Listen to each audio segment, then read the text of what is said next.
It looked like he didn't start running hard until he realized that the play wasn't made itself.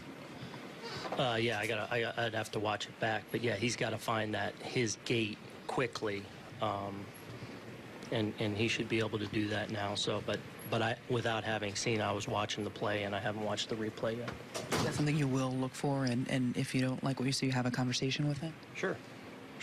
Yeah, I mean, we always address stuff with our players, but I want him running at that smooth clip I've talked to you guys about, so, and part of that is getting out of the box. What did you like about Didi bunting there, knowing that it very well could take the bat out of Giancarlo Stanton's hands? Just the lefty-lefty matchup there, and knowing they'd walk, but then what's the trade-off? Do you like the bases loaded, one out with Hicks from the right side?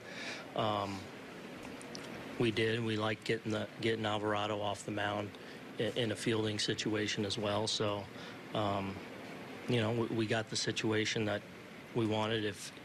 If Didi and Alvarado puts the ball on the ground, if Didi doesn't get it done there, they can go to the righty for Stanton. It was a tough call. It was a close call, but one I felt like with the matchups, one we'd take. Sanchez also didn't run hard on that pass ball initially. Is it an issue? Is he hurt, or is he just afraid to run hard? What do you think? Well, no, he should be able to get after it. He's here and back and should be fine getting after things. That's another thing I got to look at, because when the ball skipped away, I was watching Bowers running from second, knowing that he might be a little aggressive coming around, so I was kind of yelling for Sevy to get and cover home, and I was watching the runner, so it's another play I got to be able to watch back.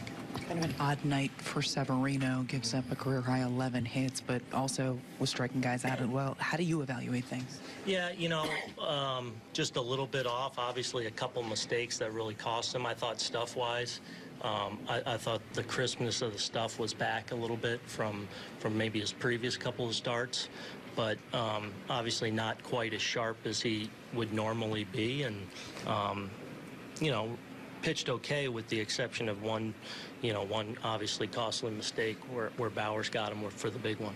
This is the first time where you've kind of had to deal with what looks to be blatant not hustling. Some managers bench guys, pull guys from games, sit a guy out. Do you have any idea how you would handle this? Just say something to him in private, or would you be opposed to pulling a guy out for a game for something like this?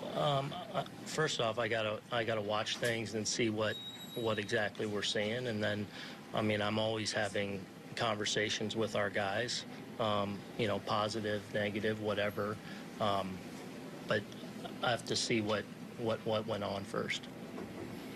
Aaron, Severino in the dugout after that play was in Sanchez's face. Were you aware of that? Did you see anything with that?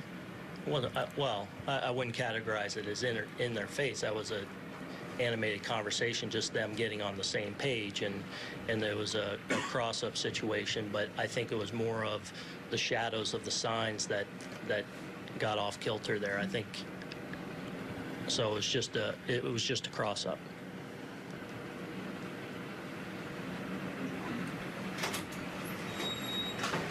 Severino's issues easily correctable in your mind? I think so. And I think, like I said, I think the crispness of the stuff was there, and which was encouraging to see. Again, just a couple of mistakes that kind of cost him. Some balls that kind of, the right before the home run, the ground ball back at him. Maybe it's a double play ball if he doesn't get his hands on it. Probably with Didi coming there. So a couple of, balls that get through that kind of set up that made it a rough night for him. But I thought a lot closer than what the results said.